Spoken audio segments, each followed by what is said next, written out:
Perfeito. Boa noite a todas e todos os associados do IBEF, profissionais do agronegócio e das respectivas cadeias produtivas. O IBEF Agro, mais uma vez, tem um enorme prazer de apresentar um conteúdo relevante para essa indústria que, além de ser o principal segmento da economia brasileira, tem a missão de nos conduzir, obviamente, ao futuro cada vez mais sustentável, garantir a segurança alimentar da nossa região e dos principais mercados mundiais. Eu sou Adilson Martins, sócio da Deloitte, vice-presidente de Inovação, Tecnologia e Assuntos Digitais do IBEF Campinas, interior paulista, e também líder do IBEF Agro.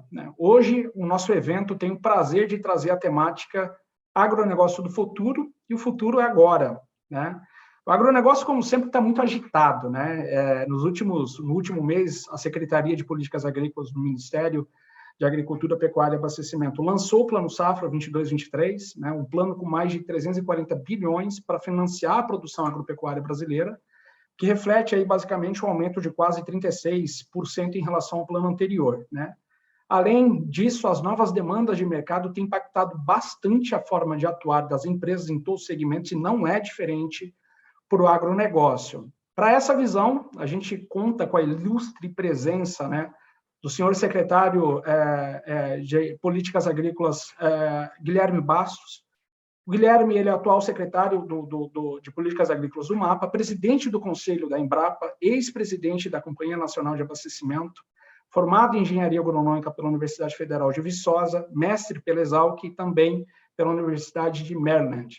A ideia e o objetivo aqui da presença do senhor secretário é abordar um pouco sobre as expectativas do desempenho da safra 22-23, apresentar e também trazer um pouco das perspectivas do Plano Safra e o seu viés voltado para a agricultura de baixo carbono, e quais as expectativas para o desenvolvimento e amadurecimento desse mercado de carbono via incentivos de direcionamento de recursos, obviamente, e como o Brasil pode assumir e deve assumir a vanguarda neste mercado.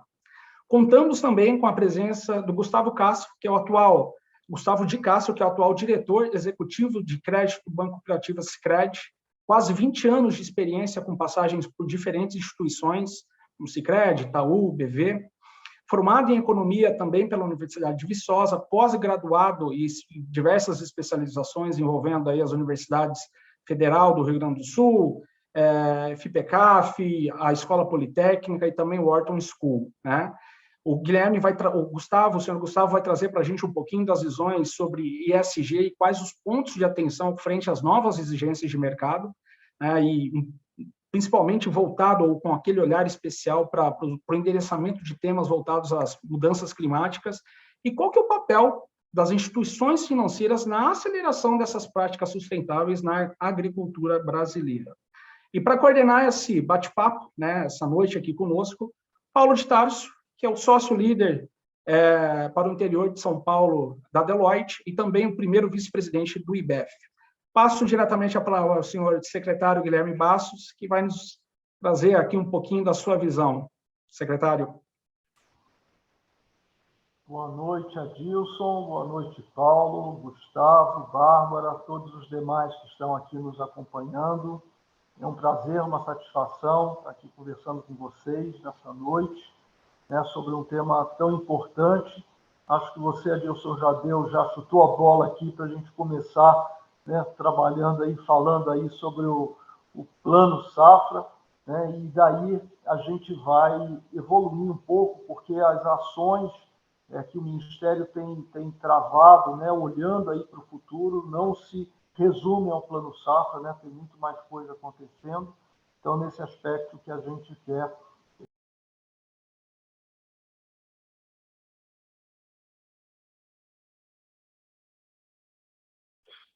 Secretário, acho que você ficou no mudo.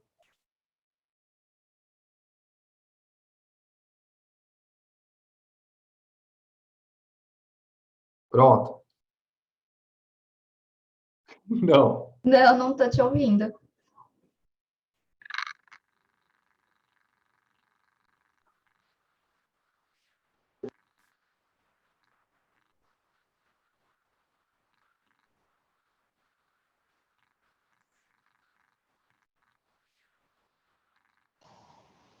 Engraçado, eu acho que quando eu compartilho aqui, ele deu um... Vamos lá de novo. Só um minutinho, peraí. Vê se você consegue tirar aí, Bárbara.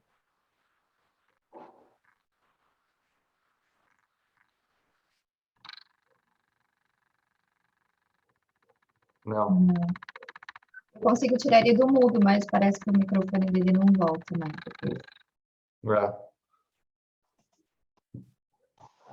É engraçado, na hora que parece que eu estou fazendo compartilhamento, ele tá. Deixa eu ver se eu faço só o compartilhamento do. Deixa eu ver aqui da tela. Gente, essa. Aqui.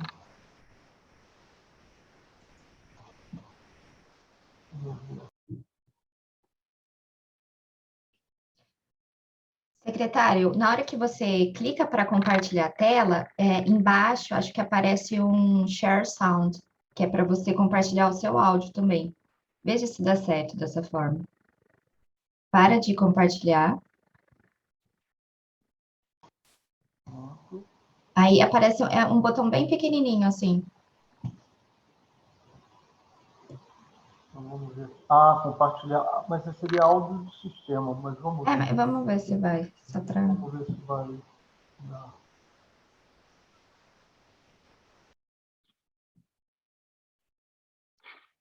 Quando você vai compartilhar a tela, secretário, ele tem embaixo, antes de você compartilhar, um quadradinho que está escrito assim, Share Sound. Se você clicar nele, aí eu acho que você vai conseguir falar. Deu certo? Eu acho que foi isso que eu fiz. Olha lá, compartilhar. Isso. Mas Isso.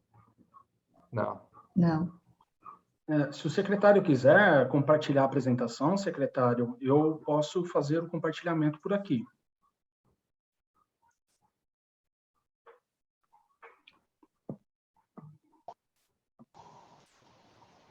Vocês querem que eu teste aqui rapidinho, só para ver se é um problema do sistema ou a... Isso, se você quiser testar rapidinho.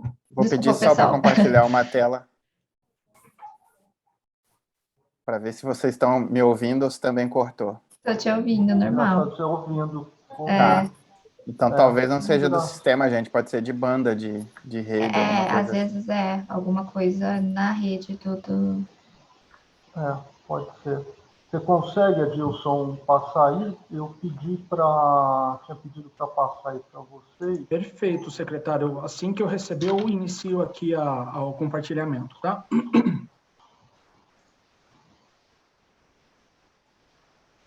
Secretário, você prefere aguardar ou Não, talvez... eu acho que pode. Vamos começando, Isso. porque para a gente ganhar tempo. E eu acho que vamos lá.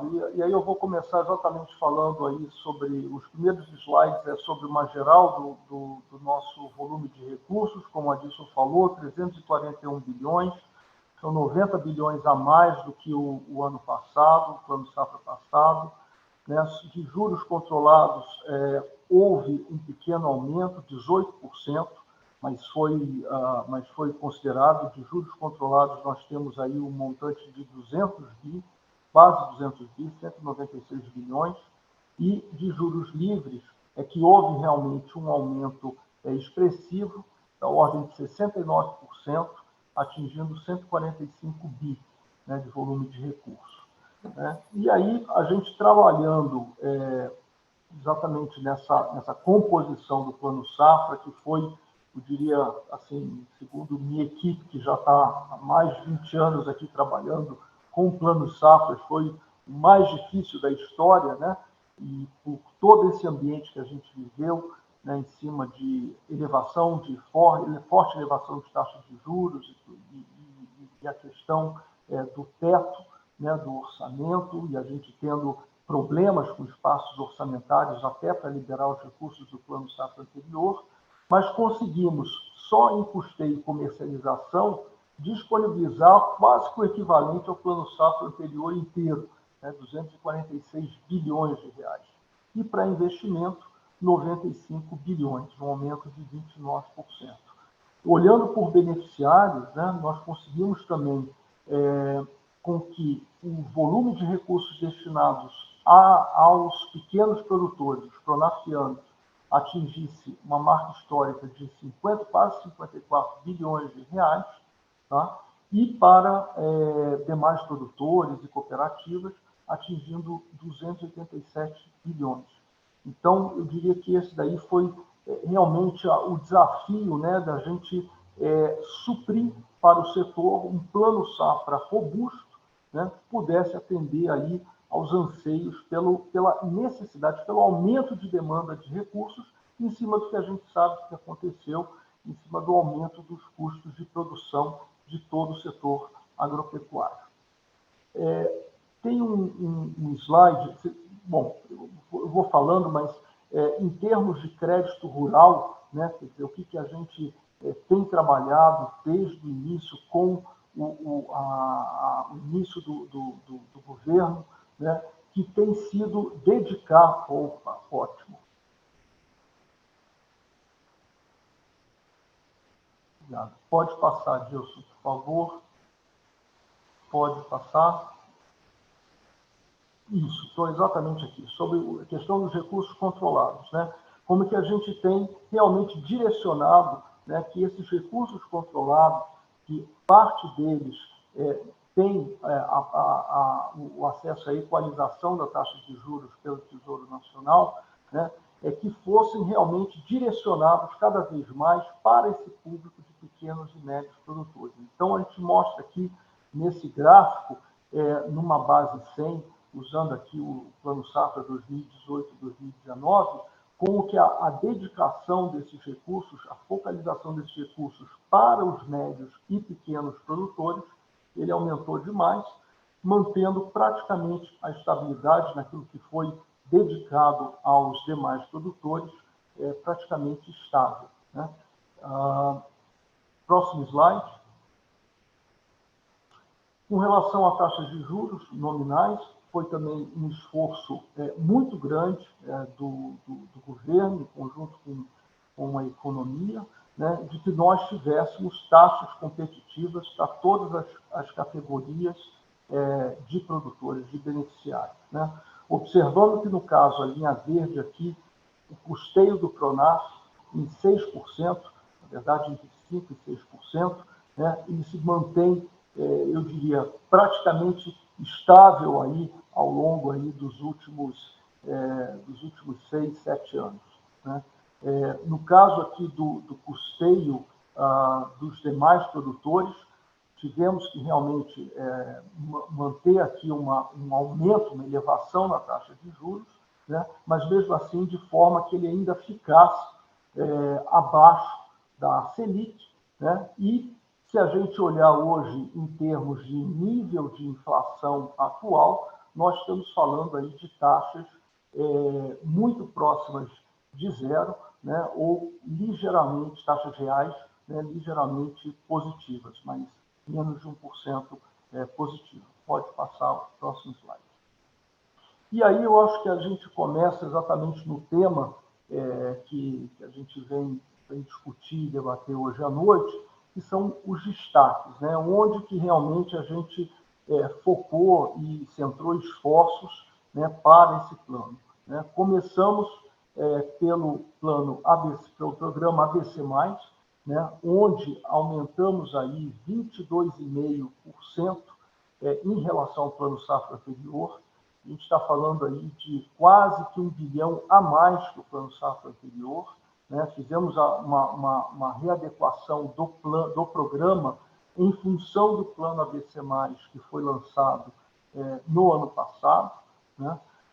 O outro item de destaque, o Programa de Construção de Armazéns, o PCA, né, onde também foi feita uma forte elevação de recursos, de 24,5%, aumentando também em torno de 1 bi, sabendo que temos aí um processo em que há uma demanda crescente aí em cima de capacidade estática de armazenamento no nosso país, né, e a gente tem visto a expansão da nossa produção, eu diria, não tanto por área, mas sim por produtividade, né? E com isso daí a gente tem galgado realmente uma expressão muito grande em termos de volume de produção, e com isso essa demanda latente aí de espaço de armazém.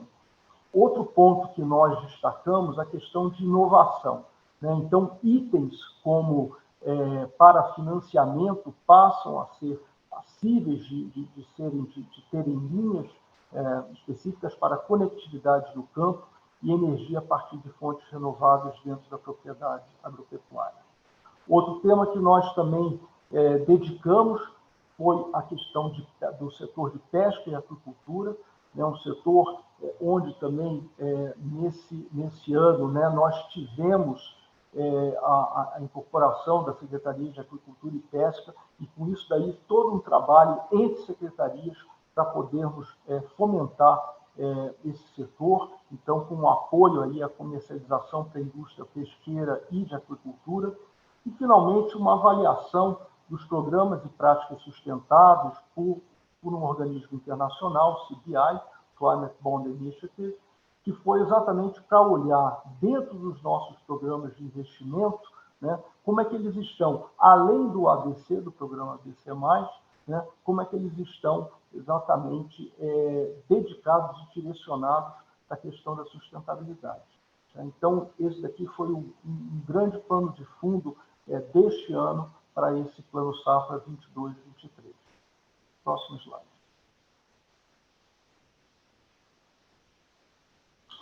E aí, fazendo um resumo em relação às linhas de custeio e investimento, nós temos, em termos de limites aí por beneficiários, né, o custeio geral aí, em torno de 3 milhões de reais, com prazo de reembolso de 14 meses, o custeio do Pronamp em 1.500.000, o custeio do Pronaf, 250 mil, investimentos gerais, 1 milhão, Pronamp com investimento em 430 e Pronaf, 200 mil. E no programa ABC, realmente abrindo mais esse limite de financiamento para investimento no ABC de até 5 milhões por beneficiário com prazo de reembolso de 12 anos. Próximo slide. Bom, então, exatamente o que a gente já falou sobre, olhando aqui as políticas de inovação e o plano ABC+, que é a agricultura de baixo carbono, né? Então, exatamente trabalhando e introduzindo, né, algumas práticas que foram apresentadas no plano ABC+, né?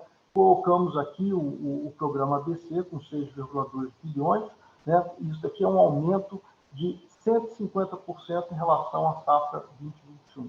E o PCA, um aumento de 130% em relação à safra 2021.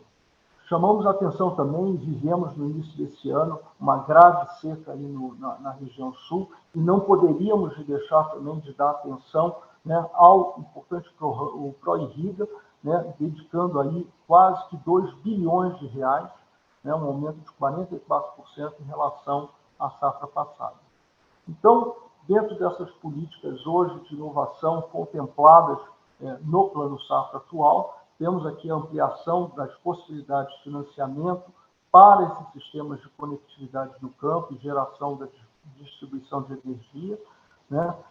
Esse alinhamento que foi feito do ABC e PCA ao ABC+, e com esse trabalho feito junto ao Climate Bond Initiative, onde 56,5% dos empréstimos para investimentos estão direcionados a práticas que promovem melhorias ambientais. Claro que isso aqui requer uma questão aqui de certificação, mas mostra que na essência dessas linhas de investimento, né, elas realmente têm um foco, né, seja através da adoção de plantio direto, adoção de sistemas orgânicos, ele tem um viés para promover melhorias ambientais. Então, é uma questão de trazer um contraponto, onde fala do programa, de todo o Plano Safra, apenas o que está dentro do programa ABC é que tem algum viés ambiental. Isso está errado, e a ideia é mostrar como é que a gente tem ampliado e uma visão, eu diria, mais holística de como que o nosso plano safra ele atua nesse sentido. E, finalmente, a possibilidade de financiar 100% no âmbito do Moderfrota, do maquinário, tratores, colheitadeiras, autopropelitos, que utilize como combustível o biometano. Né? E, como regra geral, o Moderfrota ele financia até 85% do valor. Próximo slide. Bom, aqui pode passar, isso daqui é só para dar uma ideia do que foi o ABC+, que é promoção e adoção aí dos sistemas, práticas e produtos, de processos de produção sustentáveis, o incentivo à regularização ambiental, a transferência de tecnologia, capacitação e assistência técnica, e por aí vai. Né? Então, isso daqui são as diversas estratégias dedicadas aí à agricultura de baixo carbono que foram têm sido tratadas aqui no âmbito do Ministério da Agricultura. Pode passar, por favor. Bom, outro ponto importante, a questão, e a gente também viveu esse ano esse problema, talvez com a iminência, né, de uma falta de abastecimento de fertilizantes, que graças a Deus não aconteceu. E é claro que, em paralelo a isso, além do Plano Nacional de Fertilizantes, né, que foi anunciado no início desse ano, ainda temos a estrutura do programa de insumos, né, que foi estabelecida pelo decreto em maio de 2020, que a ideia é exatamente ampliar e fortalecer a utilização de bioinsumos para promover o desenvolvimento sustentável da agropecuária brasileira. E aí é importante lembrar que nos últimos 3 anos, né, o setor tem apresentado uma taxa média de crescimento de 26% ao ano e um recorde de registro de bioinsumos que vão desde startups até as grandes companhias do agro. Então, trazendo aí uma democratização no registro desses produtos. E o que a gente vê hoje no mercado, inclusive, são as grandes companhias fazendo ofertas aí para startups, para poder ampliar esse mercado tão importante e que o Ministério tem fomentado. Próximo slide. Agricultura digital, então, exatamente trabalhando aí junto com o Ministério de Ciência e Tecnologia, fazendo um mapeamento aí de todo o nosso campo rural e onde que precisa ser atuado, mas exatamente olhando aí a conectividade, a agricultura e pecuária de precisão, o avanço de inteligência artificial, etc., né? Quer dizer, trabalhando isso e incorporando, né, essas importantes áreas dentro também do nosso plano safra para que fomente essa integração e esse aumento de conectividade dentro da propriedade. Próximo slide. E, voltando à questão de inovações financeiras, né, e aí eu acho que é muito importante a gente trazer, quer dizer, como é que a gente sustenta, né, todas essas inovações. Você tem que ter algum benefício econômico para que você possa seguir com sustentabilidade. E, nesse sentido, é um trabalho que a Secretaria de Política Agrícola tem feito também muito fortemente, desde 2019, né, onde, mais recentemente, nós tivemos a promulgação aí da nova lei do agro, da nova CPR, a 14.421, né, que foi em 20 de julho de 2022, agora, né, ampliando o conceito de produto rural, né, permitindo aí a captação de recursos, tanto para projetos de conservação e preservação ambiental, a CPR Verde, que foi instituída por decreto também em outubro do ano passado, né, viabilizando a tangibilização e monetização dos serviços ambientais. Né. Só para lembrar, com todas as inovações financeiras que a gente tem trabalhado e ajudado, né, as emissões de CPR atingiram 155 bilhões em abril de 2022 e o estoque de LCA atingiu 268 bilhões em junho, segundo o Banco Central. Além dos outros títulos privados, né, como CDCAs, CRAs e FIAs. Então, enfim, dando um ambiente, né, propício para que as finanças privadas possam atuar e possam ofertar cada vez mais recursos para o setor. Próximo slide. E um ponto importante, né, que a gente também começou a trabalhar esse ano, e com um projeto de cooperação técnica com a Embrapa, visando aqui trabalhar indicadores agroambientais junto ao CDE, que é exatamente aquele ponto, né? Falamos muitas vezes, somos uma potência agroambiental, mas nós precisamos mostrar ao mundo, né? Então, o Ministério da Agricultura ele precisa criar uma base, né, que dê o acesso franqueado aí a todo o mercado, à sociedade, né, para que possa comprovar e verificar isso. Então, nesse aspecto, estamos fazendo um grande projeto com a Embrapa, né, onde vai se trabalhar, fazer um mapeamento em todo o território do risco de erosão hídrica e biológica, a questão da emissão de amônia, volume de comercialização de pesticidas, balanço de nitrogênio e fósforo, poluição de nitratos, fosfatos, pesticidas, a questão do uso do solo, né, área de agricultura orgânica e culturas transgênicas, captação de água, consumo de energia e produção de biocombustíveis e emissão de gases de efeito de estufa. Então, com essa base, vai ser possível realmente trabalhar todo esse mercado aí de carbono, né, que está se formando, né, e ajudar a que você reduza os custos de transação lá na frente, né, no processo de certificação dessas propriedades. Então, esse é um intuito, né, que o governo deve prover para ajudar a dinamizar esse mercado. Próximo slide. E, finalmente, olhando aí o nosso agronegócio do futuro, né, estamos também centrando o trabalho na questão da inteligência agropecuária, estabelecendo um núcleo de inteligência dentro do Ministério da Agricultura, acoplado ao gabinete do ministro, né, de forma que consigamos aí amarrar todas essas pontas, né, não só da produção, como a questão ambiental e social também. Então, esse é um trabalho que está sendo feito em conjunto com a nossa Conab, né, com a reorganização do trabalho de geração das estatísticas da produção agrícola do Brasil, melhorar os levantamentos das safras brasileiras de grãos.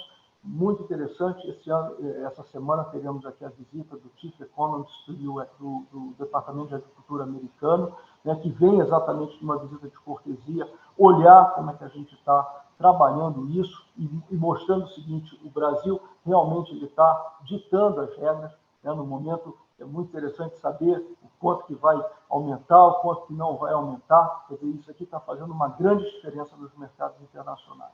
Isso é fundamental para a tomada de decisão dos agentes públicos e privados vinculados. Nós temos aqui as nossas câmaras setoriais e temáticas, que toda vez clamam por informações e mais transparência nos dados. Então, esse é um trabalho contínuo também que a gente está fazendo, junto à Conab, junto ao IBGE, junto a outros organismos, para a gente poder fortalecer esse tão importante tema para o setor. Era isso que eu tinha para falar com vocês. Acho que passei um pouco aqui do meu tempo. Me desculpa, Dilson, mas, enfim, está aqui dado o recado e passando aí a vez aí para você, a palavra para você. Muito obrigado. De forma alguma, secretário, de forma alguma, fique tranquilo. Passando aqui diretamente para o Gustavo, vou parar minha projeção, Gustavo, e fique à vontade, tá bom?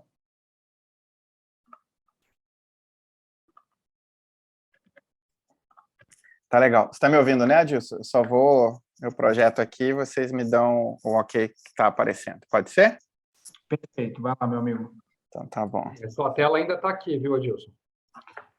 Estou tentando sair aqui da telinha, só aparece a opção de novo compartilhamento.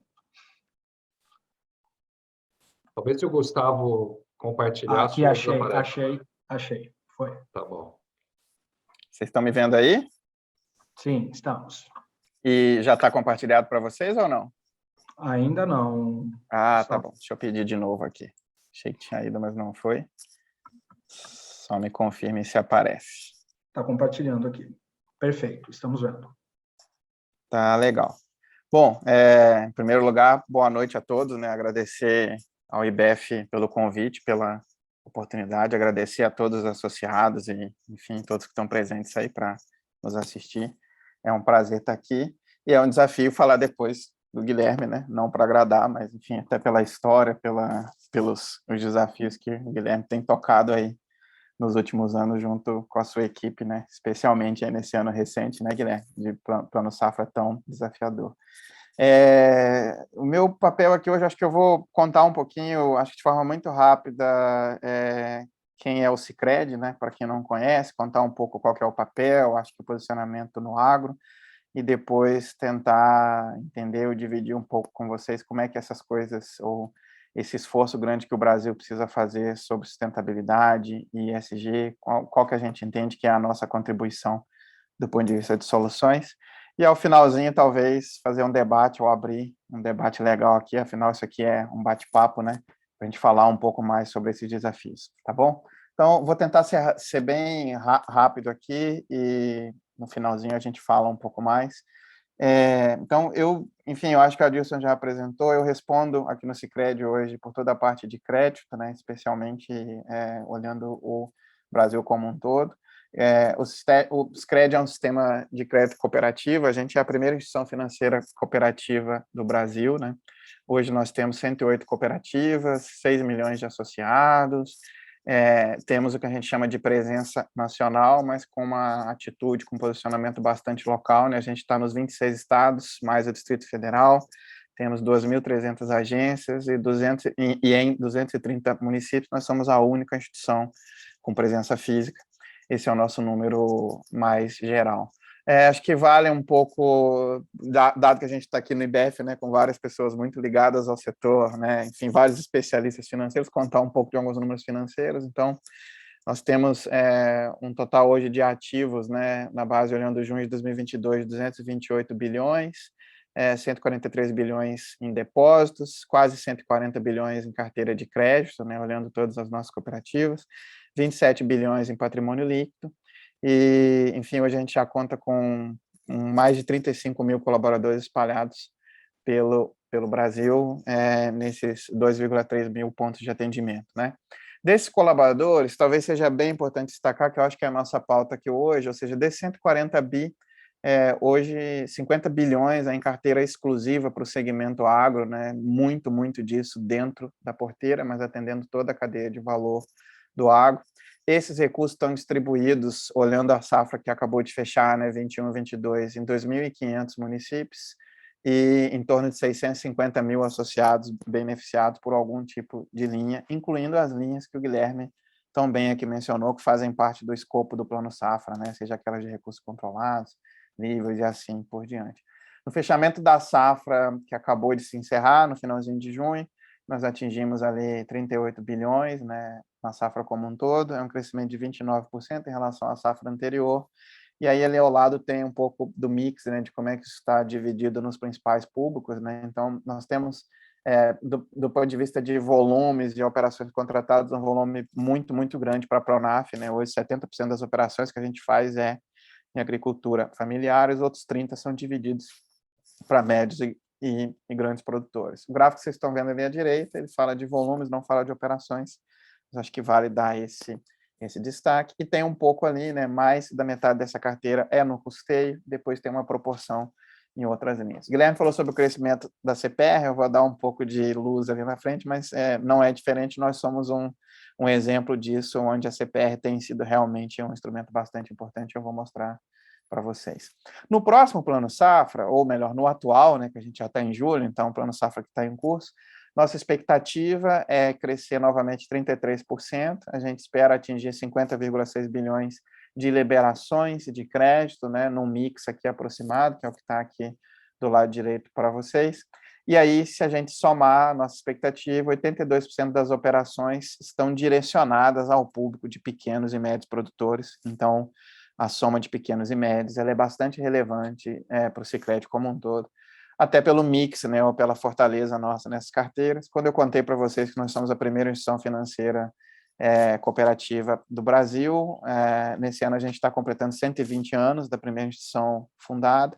Isso começou pelo Rio Grande do Sul e depois foi subindo em estados que têm majoritariamente forte participação agrícola, como o estado de Santa Catarina, Paraná, Mato Grosso do Sul, Mato Grosso, enfim, depois eu vou contar um pouquinho mais também. Para entrar aqui no nosso tópico específico, ou seja, eu saí, eu acho que do geral, falando um pouco do Sicredi, o que é o agro no Sicredi, e aí eu queria contar um pouquinho do papel das instituições financeiras, de forma geral, na aceleração de práticas sustentáveis na agricultura brasileira. Para falar disso, eu vou contar um pouquinho das coisas que a gente tenta fazer aqui. Isso não é simples, isso, enfim, é um esforço enorme, que eu acho que é conjunto da sociedade, de todos os participantes do agro, dentro da porteira, fora, das entidades governamentais como um todo, e das instituições financeiras que participam no financiamento também, né? Então, talvez 3 destaques, acho que é importante dizer, eu já comentei um pouco, mas a gente participa muito fortemente de todas as cadeias, todos os elos do agronegócio. Então, quando nós dizemos que financiamos a agricultura familiar, por exemplo, depois eu vou contar um pouquinho, né? Mas, enfim, a gente vai poder debater aqui com todos os associados. O Brasil é um país bastante avançado do ponto de vista agrícola, talvez a gente fale sobre tecnologias, coisas do tipo, mas é importante entender os arcabouços, as cadeias de valor e como é que a gente se organiza. Então, a agricultura familiar, por exemplo, é majoritariamente fornecedora, né, de alimentos para o mundo, para o Brasil especialmente, muito na agricultura sob contrato, né? Então, um produtor pequeno costuma ter fortemente, além da sua produção na pequena propriedade, às vezes ele tem um aviário, uma pocilga e etc., e ele está integrado em alguma cadeia de valor da indústria, né, em alguma cooperativa de produção, em alguma indústria fornecendo ao longo do tempo. A gente está muito inserido nessa cadeia, então o atendimento da agricultura familiar, ele acaba perpassando a cadeia de valor como um todo. Eu acho que essa é uma mensagem importante, porque quando o agricultor pequeno fornece para uma cadeia organizada, ele acaba adotando práticas de diversas formas, né? E o Guilherme conhece bastante mais disso do que eu, tanto práticas sanitárias, boas práticas, né, enfim, de alocação, de investimento, da forma com que ele deve estar construindo, por exemplo, o seu aviário, condições que ajudam a economia brasileira como um todo a avançar. Então, acho que partindo do macro para o micro, esse talvez seja um aspecto bastante importante para a gente discutir sobre a agricultura brasileira e por que há sustentabilidade nesse todo, seja do ponto de vista social, ambiental ou, inclusive, econômico, tá? Acho que um segundo ponto, a gente comentou, no Sicredi a gente tem feito um esforço muito grande, esse tem um contexto econômico relevante, mas um esforço muito grande em financiamento de energia solar. Uma das coisas que a gente fez recentemente, na última safra, além de expandir o financiamento de energia solar e, enfim, de ajudar no aumento dessa capacidade no todo, para a indústria, comércio, etc., é fazer isso também dentro do agro, e para fazer isso, uma das formas que a gente encontrou é exatamente usando um ponto que o Guilherme falou, que é a flexibilidade que a CPR ganhou ao longo do tempo, né? Então, hoje nós já temos um produto, ele é o de maior participação no agro, que é o CPR para financiamento de energia solar, coisa que não era permitido até a lei do agro, né, que foi instituída lá em abril de 2019. Então, só para fazer um gancho, a gente, né, quando o lado institucional avança, e avança em conjunto com o trabalho dos entes públicos e de todo mundo que faz essa construção, as instituições acabam construindo ou também conseguindo soluções que ajudam o produtor na última milha, né, como a gente sempre escuta essa expressão. Então, esse é um produto bastante relevante que dá agilidade, ele se utiliza do instrumento CPR, e isso gera sustentabilidade como um todo, mesmo que de forma indireta. E aí, falando talvez de forma direta, um terceiro exemplo tem a ver com a linha ABC, né? A gente utiliza, né, enfim, é um dos principais repassadores de linha ABC, de agricultura de baixo carbono, que o Guilherme tão bem comentou, que está sendo até mais incentivado agora. E além das linhas com o próprio fomento, o que é possível, por exemplo, com algum tipo de subsídio público, a gente buscou aqui alternativas novas. Eu acho que existem janelas que são dadas à economia brasileira, uma delas é exatamente a janela de sustentabilidade. Então, hoje, é bastante viável uma instituição financeira buscar no exterior linhas, né, de financiamento com entidades multilaterais de todo mundo que estimulem, de alguma forma, a agricultura de baixo carbono, energia renovável, assim por diante. A gente tem feito bastante isso. Aqui eu dei o destaque só a uma delas, essa linha ABC que a gente fez com captação de recursos do exterior, de bancos da França e da Alemanha. Então, acho que aqui, destacando 3 pontos, né, 3 pontos de soluções. Para ser mais didático, aqui eu queria trazer alguns exemplos. Então, como boa parte dos associados está em Campinas, um exemplo bobo aqui, não vou falar completamente sobre ele, mas ainda lá em 2019, quando foi inaugurado o Agritech Garage, né, ali em Piracicaba, do lado onde está a maioria, onde estão, né, a maioria de vocês aí por perto, a gente fez questão também de se integrar. Nós somos um parceiro importante, o principal parceiro instituição financeira do Agritech Garage, e lá, além da gente incentivar inovação e fazer parcerias com startups de forma geral, o que eu queria destacar é que, pelo menos até agora, olhando em 3 anos de experiência, mais da metade das parcerias tem muito vínculo com sustentabilidade e com práticas que usam tecnologia bastante avançada para a gente conseguir sustentabilidade ao longo de toda a cadeia. Aqui está um case que a gente ganhou um prêmio, mas talvez com uma startup parceira, que é a Elysius, que a gente incubou, e aí eu queria destacar que esse prêmio ele tem muito vínculo com algo que aconteceu na pandemia, quando a gente precisou no fornecimento de alimentos, né, ou enfim, pequenos produtores do Rio Grande do Sul, Paraná, no fornecimento de alimentos para hospitais, por exemplo, se eles precisavam de algum tipo de credenciamento e algum tipo de validação de origem, né, certificação de origem. E o pequeno produtor não está necessariamente preparado para isso. Essa startup foi a que ajudou esses pequenos produtores a fazerem a certificação de forma rápida e permitir que, do lado social, o alimento produzido em pequenas propriedades chegassem a redes de hospitais que precisavam cumprir uma série de requisitos. Então, eu só trouxe esse caso, talvez por isso, para olhar o lado ESG, o S que está aqui, né? Quanto que você investir, procurar tecnologia, ajuda também a você avançar em diversos aspectos sociais, ambientais e assim por diante. Depois eu falo um pouquinho mais de outros exemplos. Sobre a CPR, eu falei que ia dar um recorte maior, o Guilherme falou que tem crescido bastante, eu queria mostrar esse número, Guilherme. No Sicredi, curiosamente, né, isso aqui é só o número, o total de volume de CPRs, né, usando recursos livres, né. Enfim, a gente sabe qual é a dificuldade hoje, a restrição fiscal que a gente tem para o Brasil, para diversos outros países.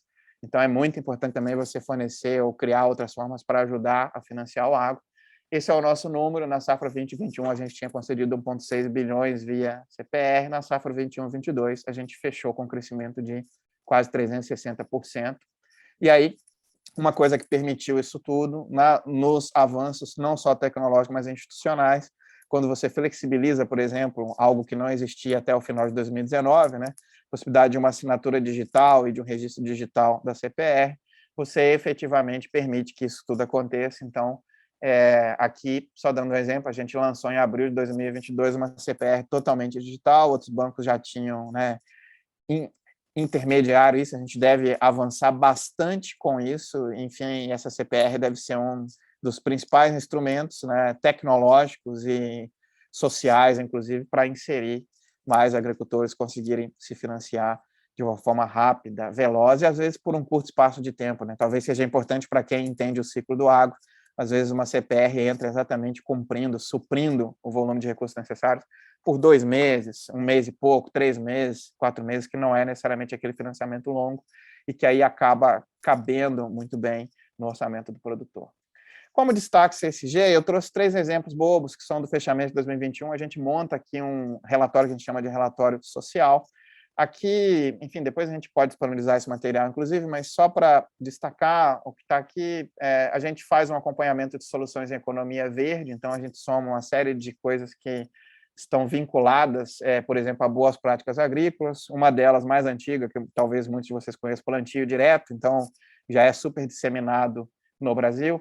Mas plantio direto, uso de energia renovável e sustentabilidade, agricultura de baixo carbono, contribuição ambiental, socioambiental. Se a gente soma o total dessa carteira, quando eu comentei com vocês que o agro tem 50 bi, no Sicredi, daqueles 50 bi, não é exatamente esse recorte, porque esse aqui é o ano de 2021, no Sicredi, 16 bilhões, né? Então 16,8 bilhões são classificados como economia verde. Então, essa talvez seja a contribuição que a instituição financeira possa fazer, ao tentar direcionar o máximo de recursos possíveis para boas práticas. Um outro recorte, dentro daquela economia verde, tem uma parcela relevante de custeio de agricultura de baixo carbono. Os nossos números de fechamento de 2021 são de 6,6 bilhões de créditos concedidos. Aqui embaixo tem um gráfico, mais ou menos, do mix das regiões onde isso está mais concentrado. E, por fim, aqui a nossa carteira de 2021 também, que a gente cresceu de forma muito veloz nos financiamentos só a painéis de energia solar. Então, a gente está falando que já tem 3 bilhões somados, isso aqui olhando energia renovável como um todo. Isso aqui é mais do que o agro, né? É o total do que a gente financia, mas em torno de 45%, 46% desse volume é dentro da porteira, né, em pequenas e médias propriedades que, em geral, fazem algum tipo de solução desse tipo. Eu tentei passar muito rápido por esses números, e aí o que eu queria mesmo fazer aqui é talvez me deter mais nesse slide para permitir que a gente faça um bom debate, estimule perguntas, eu acho que logo ali na frente. Então, os números até então eram do Sicredi, mas eu acho que nesse slide tem um pouco da minha visão do que a literatura, né? Guilherme está aí, depois a gente vai poder falar um pouco sobre o que vem acontecendo em termos do agro no Brasil. Se a gente for falar de histórico, tendências e talvez desafios, né? Então, começando por histórico, acho que é bem importante, né? A minha formação original é em economia, e a gente brinca, eu vindo lá de Viçosa, inclusive, lá eu acho que Viçosa, Exalc ainda tem uma prática maior de olhar o agro com maior carinho em departamentos de economia, mas isso era bastante incomum, é incomum em outros departamentos de economia, administração em todo o Brasil, e eu acho que a gente tem ganhado espaço cada vez mais, e eu acho que a gente tem que ganhar mais espaço nesse sentido, porque se você fizer olhar qualquer análise da economia brasileira nos últimos 30, 40, 50 anos, análises sérias feitas por publicações relevantes, talvez o agro, talvez não, certamente o agro é o único setor que ganhou produtividade ao longo dos últimos anos, e produtividade a taxas na casa de 3,5%, 4% ao ano, dependendo do estudo ou da fonte. Então, ele ganha produtividade, o que eu estou querendo dizer é o seguinte, é que a relação, obviamente, do que é produzido, né, em volumes versus o que é investido em termos de insumos, quanto que eu consigo com a mesma capacidade, o mesmo nível de terras plantadas, insumos investidos, quanto eu consigo produzir, né? A gente tem ganho de produtividade nos últimos 40 anos e talvez a parte mais importante de destacar com o sistema de produção e uso de energia cada vez mais sustentáveis ou ambientalmente sustentáveis. Então, não é ganhando produção, abrindo mais terra, abrindo espaço simplesmente, mas é no mesmo espaço de terra, com um pacote tecnológico mais avançado, você conseguir produzir com nível de produtividade cada vez maior. Eu estou dizendo isso, tem estudos do INSPER que já mostram isso, FGV do Rio, departamentos que, de forma geral, não estavam focados nisso e hoje em dia têm ajudado a melhorar essa imagem ou trazer essa importância do agro. É a razão da gente estar aqui, inclusive é a razão do IBF talvez ter dedicado um espaço maior a esse tema, dada a importância dele para a economia brasileira. Isso só acontece porque a gente tem uma série de conjunto, ou um conjunto de coisas, né, a gente pode dizer assim. Acho que algumas delas a gente pode destacar, evoluções institucionais e tecnológicas importantes, o Código Florestal é fundamental aqui, o avanço do CAR, né, que nesse ano completa talvez um ciclo bastante importante, algo que vai acontecer ali na frente, está em curso, que é o Birô Verde, né, uma iniciativa conjunta de MAPA, Banco Central e, enfim, outras entidades, liderando aqui o foco do Brasil em conceder cada vez mais financiamentos a quem tem boas práticas em economia verde. Então, estou contando isso aqui são anos de trabalho, né, de diversas entidades diferentes, e eu acho que vale destacar. Uma das entidades que estão aqui, talvez seja tão fundamental, é o papel da Embrapa, acho que o Guilherme já trouxe super bem, mas, enfim, nós somos uma agricultura eficiente por várias razões, mas porque a Embrapa e a iniciativa privada souberam, ao longo do tempo, com investimento e talvez com mais esforço do que investimento, mais talento do que investimento, talvez, transformar uma agricultura tropical, né, que está ali, que eu chamo de condições capacitadoras, né, transformar ou trazer tecnologias tropicais, né, ou avançar em tecnologias que ninguém fazia no mundo e nós somos pioneiros nisso, nessa adaptação. Então, a gente tem recursos naturais, tem um pacote tecnológico e tem política agrícola, por que não, muito consistente e valiosa ao longo do tempo, que faz com que a gente consiga estar, enfim, na posição que está hoje. O desafio é grande, mas o histórico é bastante positivo nesse sentido. Acho que o penúltimo item, talvez eu já tentei pincelar ali atrás, é dizer sobre diferenciais que nós temos. Então, as cadeias integradas, essa atuação público-privada no agro, que é algo tão natural. Essa pesquisa de ponta, quando eu falo atuação público-privada, você tem cooperativismo, eu disse, nós somos fundados há 120 anos atrás aqui, mas o cooperativismo tem diferentes arcabouços e ele funciona de forma diferente em diferentes estados, e a união de pessoas através do cooperativismo nessas regiões, por exemplo, acabam gerando integração de cadeias, valor econômico, de formas muito eficientes que poucos países têm, como o Brasil tem. Então, essa ideia de cadeias integradas e essa atuação são muito relevantes, mas o que eu queria destacar mesmo, talvez um último item, inclusive de um professor falecido, que era um professor do INSPER, talvez o Guilherme conheça, depois a gente pode falar um pouco mais, mas o grande destaque que ele dá é, talvez, o empreendedorismo brasileiro, né? O empreendedorismo do agricultor, que em diferentes desafios, diferentes fases, está sempre lá, inovando e fazendo coisas novas para unir condições capacitadoras e unir tudo que foi permitido ou possível para trazer essa produtividade para o agro. Então, talvez este é o ponto-chave. Para fechar, talvez para abrir um pouco o nosso debate aí, né? Enfim, tanto Paulo quanto o próprio Alexandre, eu queria dizer que a gente tem alguns desafios. Eu acho que os principais deles é continuar avançando, né? Então, o trabalho, por exemplo, que tem sido feito em diversas frentes, como o Guilherme comentou, é a tentativa, né? É a aposta de continuar avançando cada vez mais para obter mais produtividade, para gerar mais valor. Acho que tem um desafio grande de mudança climática. O agro tem um papel fundamental, a gente pode falar um pouco mais sobre isso, enfim, no lado de sustentabilidade. O papel dele talvez seja duplo, né? Ele precisa mitigar impactos de uma forma egoísta e ele precisa praticar cada vez mais melhores práticas de uma forma altruísta, né? Se a gente fosse pensar assim, para fazer a sua contribuição também para o país como um todo. E isso é muito bom, porque isso gera incentivos adequados, né? Então, precisa parar de pé, e para parar de pé, o incentivo é a melhor forma de fazer isso.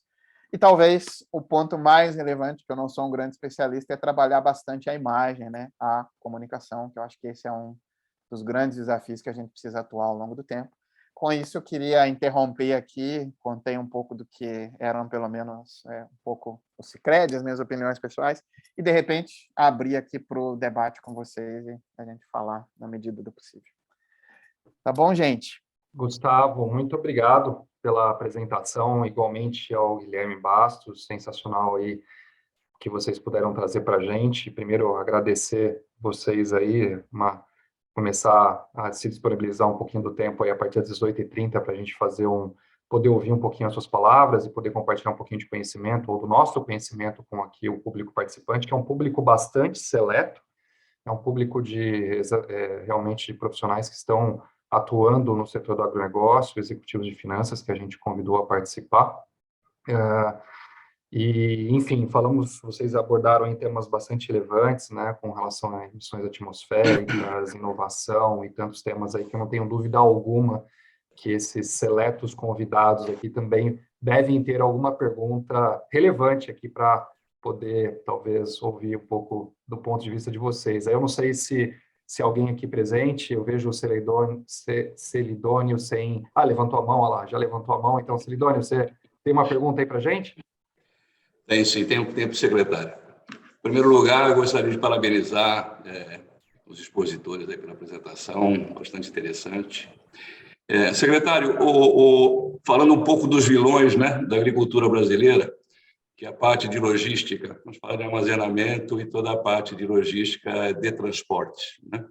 A gente sabe que tem iniciativas, mas ainda, em termos de grãos, pelo menos o último número que eu ouvi da Exalc, nós temos aí ao redor de 70% da nossa produção, quando aí, segundo e a melhor prática, vamos falar assim, nós deveríamos ter ao redor de 120%. E a gente sabe também o problema em relação ao escoamento dessa produção, apesar de todos os investimentos que estão sendo feitos.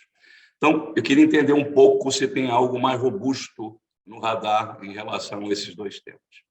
E uma outra questão que eu queria provocar aqui é que nós, recentemente, começamos a ter a possibilidade de ter, com a conectividade no campo, né, poder fazer automação das atividades agrícolas. Quer dizer, quando a gente compara com atividades industriais, nós tínhamos assim, bastante coisa em termos de máquina, falamos em Embrapa aqui, que aumentou a produtividade em termos de produtos, sementes, enfim, mas a questão da produtividade e a questão do dado, da informação, e transformar essa informação em algo útil para um processo de tomada de decisão, quer dizer, eu acho que tem um grande marco aqui, que é a questão da conectividade, que agora vai ser possível.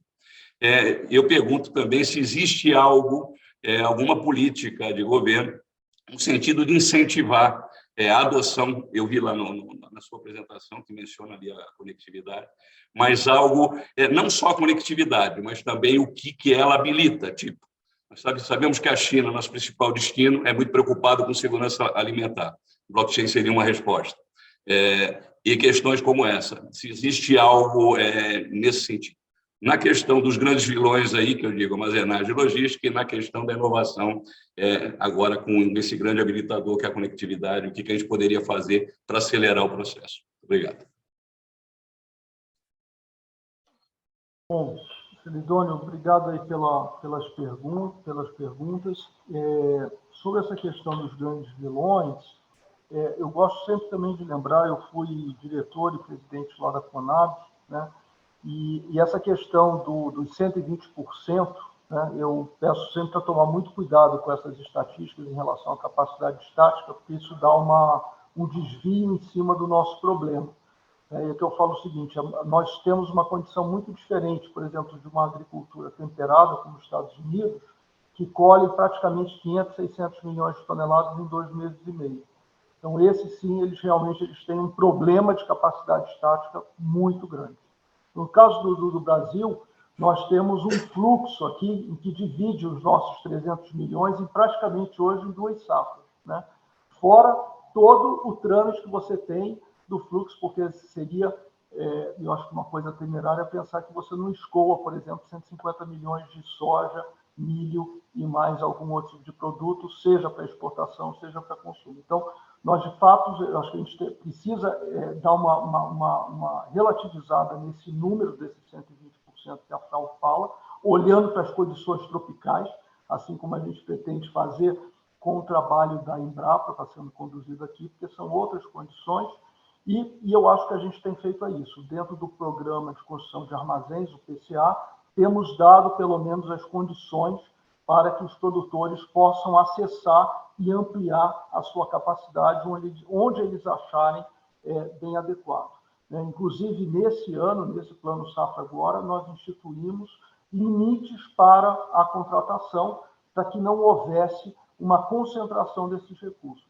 Então, para grãos, aí, o limite é até 50 milhões, e para os demais até 25 milhões. Então, com isso daí, a gente acredita que a gente consiga, para aqueles que estão realmente vivenciando um problema seríssimo, que eles possam acessar essa fonte com taxas de juros também competitivas.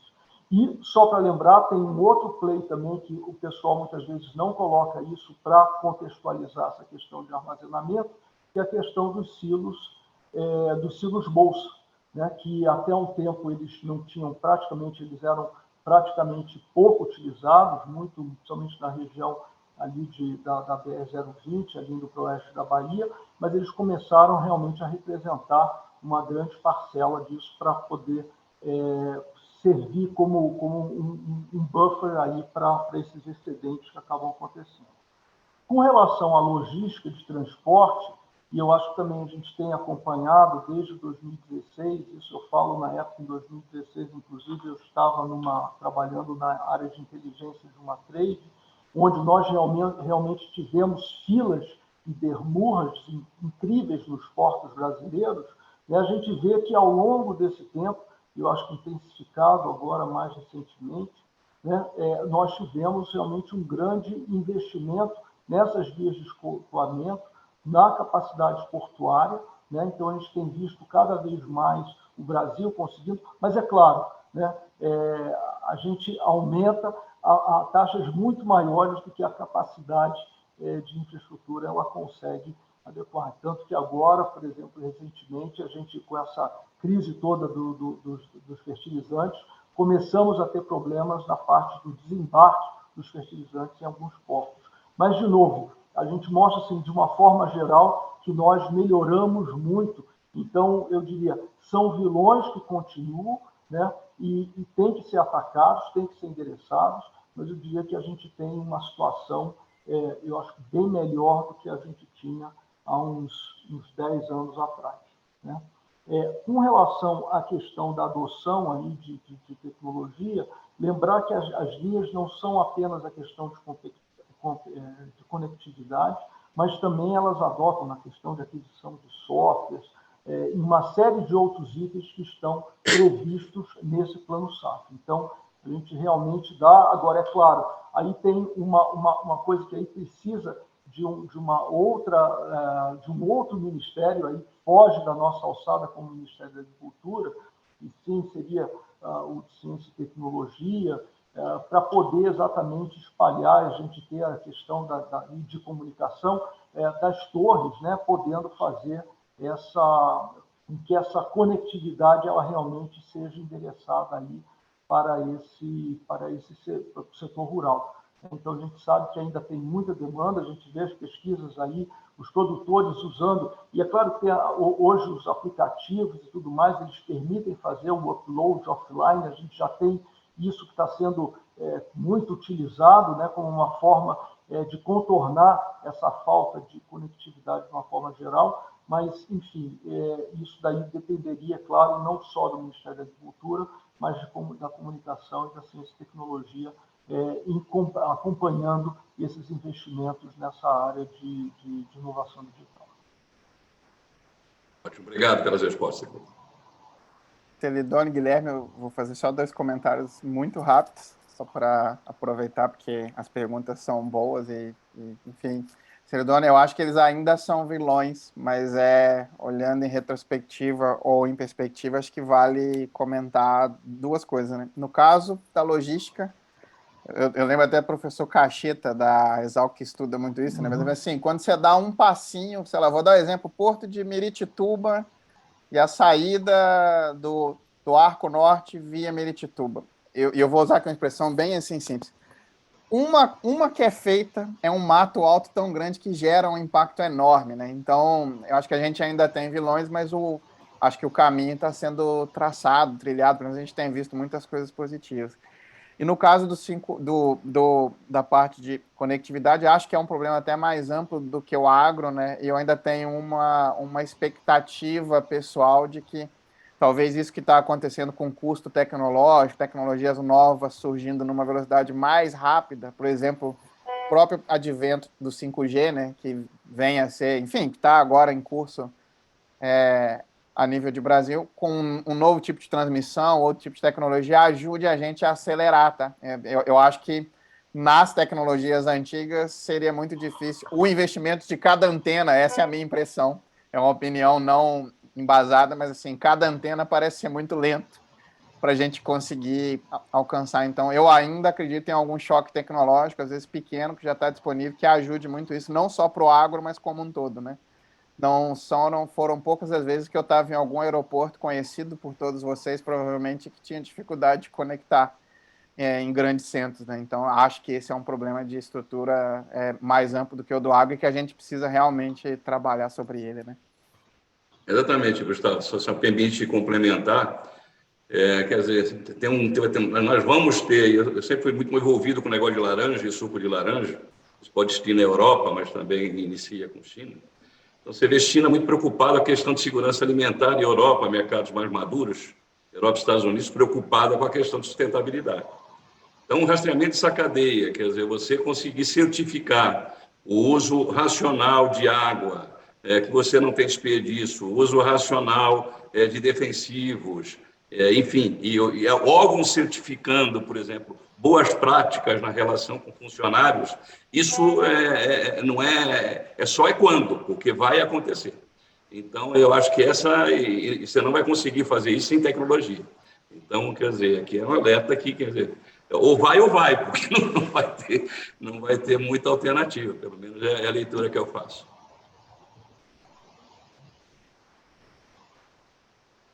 Legal, bacana.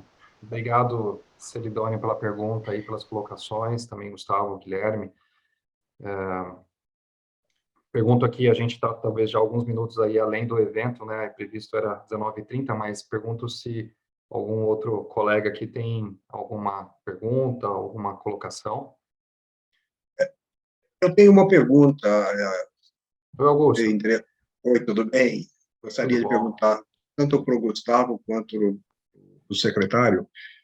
O agronegócio sempre está em foco nas questões de práticas sustentáveis. Países colocam, às vezes, restrições, quer seja com razão ou não, mas é algo que está sempre, de alguma forma, sendo questionado, essas práticas.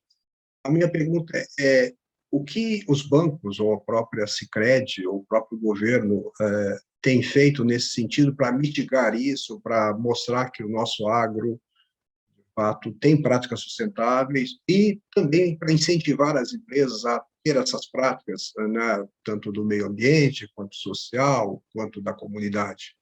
Há programas específicos, linhas de crédito específicas que priorizam essas empresas?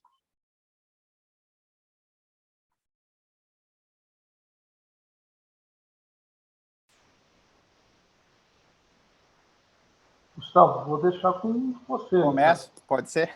Depois, se você quiser, você complementa. Eu vou partir, de repente, do macro para o micro, mas eu vou fazer o macro mais rápido, né, que eu acho que é menos o meu papel, digamos assim. Acho que a gente tem um desafio grande, eu comentei ali ao final, de revigorar ou de trabalhar melhor a imagem do agro como um todo, né? Eu acho que o agro é bastante sério, por várias razões e por vários números, e tudo que vocês puderem olhar, é um setor bastante profissionalizado, né? Então, se vocês olharem do ponto de vista, comentei isso no início, né? Economistas não olhavam com os mesmos olhos. Se você olhar a população, muito, parte da sociedade e da população não entendia qual é esse papel. Talvez a pandemia tenha ajudado bastante nisso, né, para a gente entender. Então, tinha um trabalho interno, inclusive, né, olhando produção de alimentos, enfim, tudo que ocorre. E a gente tem outros desafios de imagem externa, especialmente no que tange a desmatamento, né? Então, eu estou olhando... E aí, desmatamento, mas, enfim, desmatamento, na maioria das vezes, ou percentual muito relevante, não vinculado ao agro, né? A gente está falando de desmatamento ilegal. Então, a gente tem um arcabouço institucional enorme, o agro atua muito dentro das regras e a gente acaba sofrendo com a imagem geral que isso pode gerar e gera para o Brasil. Então, aqui tem um tom de opinião, mas tem um tom do que a gente lê, digamos, na imprensa, enfim, do que a gente vê, e acho que há um desafio, um trabalho bastante relevante para ser feito aqui. Você perguntou o que uma instituição financeira faz, por exemplo, na prática, o que a gente faz, né, partindo para o passo do Sicredi, para tentar mitigar essas coisas. Então, eu vou dar talvez 2 exemplos aqui, 3 exemplos de coisas que são feitas que elas parecem ser menos relevantes, mas vocês vão entender rapidamente de forma indireta, né? Todas as vezes que a gente tem algum tipo de evento na imprensa, por exemplo, algum impacto olhando sobre o agro, você vai falar com algum tipo de investidor institucional, um banco de fomento, você vai captar linhas internacionais para trazer recursos para o Brasil para poder financiar, por exemplo, energia solar ou energia renovável. Não é incomum você conversar com alguém e você ter que explicar a geografia brasileira, né? Quando alguém vê uma notícia sobre uma ponta da Amazônia e eu dizendo que eu estou no Rio Grande do Sul e que o bioma é pampa.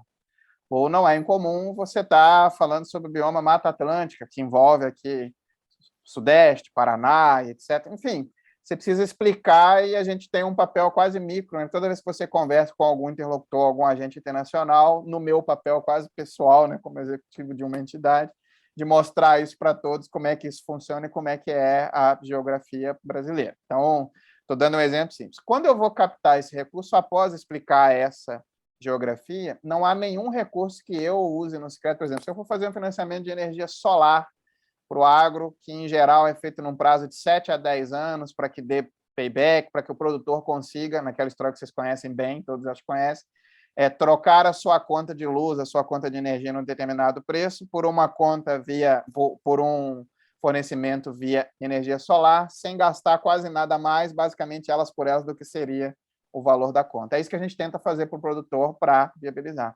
Para trazer essa linha, eu preciso cumprir uma série de covenants, né? Então, eu, como instituição financeira, preciso prestar conta e cumprir covenants para a instituição internacional.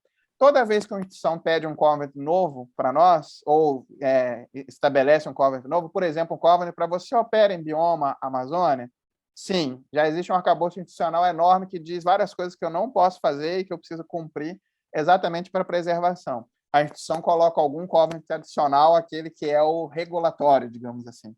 Então, a gente precisa colocar a tecnologia de ponta, investir, fazer uma série de coisas para permitir que eu cumpra o covenant da forma, talvez usando a frase que o Ceridônio trouxe aqui, ou a experiência dele, né? Eu preciso validar a informação por satélite, olhar a propriedade, monitorar, fazer uma série de coisas que nessas operações é muito relevante. E isso acaba contribuindo para que essa tecnologia se dissemine em outras pontas. Então, eu falei do macro, olhando com quem eu capto, o que eu preciso cumprir como instituição, e, ao fazer isso, eu acabo trazendo algum tipo de recurso que é mais viável. Por exemplo, no caso do Brasil, talvez a taxa, e olhando o nosso cenário macro hoje, ainda seja um grande desafio, mas um outro desafio que talvez as pessoas não se lembrem eram prazos, né? Então, não é só que a taxa tem um patamar alto, era a dificuldade da gente conseguir operar em prazos mais longos. Para fazer energia renovável, investimento, etc., todos são em prazos de 10, 12, tem vários empresários que devem conhecer bem isso, né? Você precisa de um prazo longo. E para conseguir esse prazo longo, esse cumprimento de covenants, esse arcabouço institucional voltado à sustentabilidade, a mostrar práticas sustentáveis, é um evento relevante que nós, como formiguinhas, né? Outras instituições fazem isso, mas nós somos uma das colônias de formiguinhas que tentam ajudar, obviamente, nessa melhora da imagem, por exemplo, do Brasil. Isso é indireto. O que eu não consigo falar é como a gente faz, né? Esse é um desafio, acho que, de todos. Como que a gente faz para romper uma série de outros pontos e outros desafios, por exemplo, de práticas comerciais, ou, enfim, que são feitas muitas vezes. Eu acho que parte das coisas tem razão, entendeu, Augusto? Parte das coisas não tem razão, então muito atreladas, às vezes, à prática de competição, ou talvez anticompetitivas, que acontece como um todo. Se o Guilherme quiser comentar alguma coisa, mas assim, esse é um pouco do nosso contexto, né? A gente está vivendo num mundo cada vez mais polemizado, então acho que a gente tem sim que ter cada vez melhores práticas, ações, controle, para evitar que o ilegal aconteça, mas para proteger também a imagem do agro, que faz coisas tão... No Brasil, especialmente, né? As práticas que a gente adota aqui elas são superiores, ou pelo menos equivalentes a maior... Enfim, elas são superiores à maior parte das regiões e equivalentes a poucas, né? Pouca gente consegue produzir tão bem quanto nós, adotando práticas que são, enfim, ambientalmente responsáveis, né?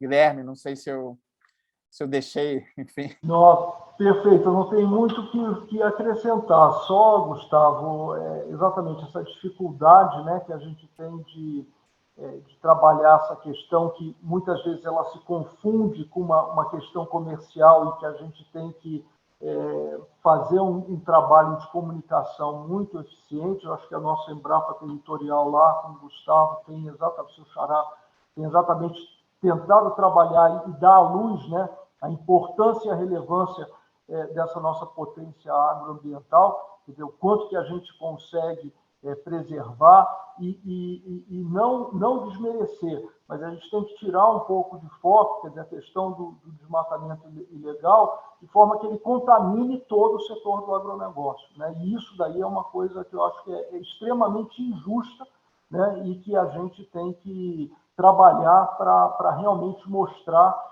o quanto que o setor tem investido nisso, né? A gente pensa o seguinte: hoje, eu acho que um dos grandes desafios em termos de política está em tornar, a gente já começa a sinalizar com taxas de juros mais dentro do Plano Safra, mais atraentes para quem está dentro do programa ABC, de quem adota algum tipo de prática. Nós, como o Gustavo mencionou na apresentação dele, o Bureau de Crédito Verde, que é uma iniciativa lá do Banco Central, onde a gente está tentando exatamente trabalhar isso em conjunto, para que seja, e a gente tem muita preocupação de que isso não seja uma política excludente, mas sim inclusiva, né? A gente tem que trazer, o cara ele tem que ter incentivos, né, para ele poder cumprir as questões ambientais e sociais. Então, esse daí é o grande. E a outra coisa que a gente tem trabalhado, e muito aqui dentro do Ministério, é isso, é dar transparência a essas informações, né? Porque muitas vezes você fica sendo pautado porque você não tem a transparência e não dá auditabilidade nessas informações. Então, esse daqui é um desafio que a gente está trabalhando, por isso aquele núcleo de inteligência, aquele trabalho do Papai Embrapa, para exatamente te dar essa transparência e dar a nossa contribuição para o setor. né? E eu acho que é isso.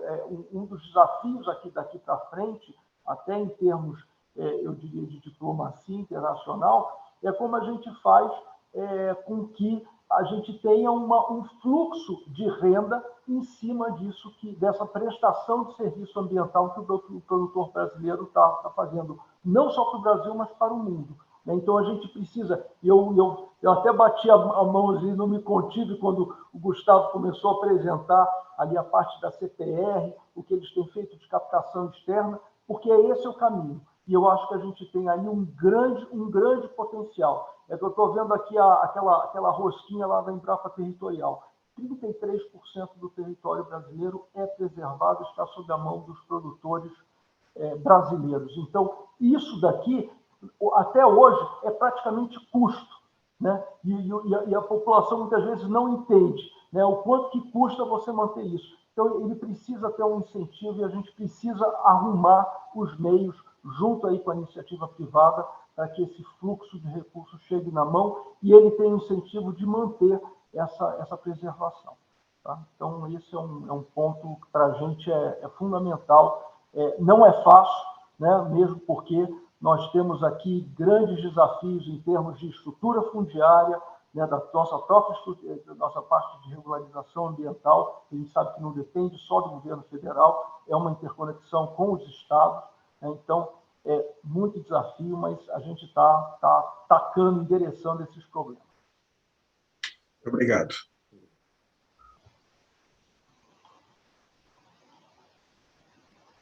Bom, Adilson, Guilherme, Gustavo, todos aqui presentes. Bom, é isso, o IBEF sempre se desafia aqui, o Augusto, na posição de presidente do IBEF de Campinas, interior de São Paulo, e todos os diretores ficam o tempo todo se desafiando como que a gente pode trazer conteúdos, informações, dados sejam relevantes aí para os associados e todos aqueles que se interessam a ser associados, e também exclusivamente para esse seleto grupo aqui de executivos e empresários do setor do agronegócio. Então, a gente fica muito grato de ter conseguido a agenda tão concorrida do secretário Guilherme Bastos, do Gustavo, né, para poder compartilhar um pouquinho dessa história, desses pontos relevantes que alguns de vocês puderam também fazer perguntas e interagir. Acho que nós temos um papel aqui, Adilson, Augusto e todos os outros diretores do IBEF, de a gente continuar a exercer debates como esse ou oportunidades como essas para a gente poder continuar contribuindo, né, com uma entidade que traga algo que seja relevante aí para os nossos associados e para a comunidade empresarial como um todo. Então, com isso... Paulo, se você me permite, sem dúvida, a palestra foi mais alto nível, né? Agradeço muito aí a participação do Gustavo, do secretário Guilherme Bastos, do Adilson, vocês que coordenaram.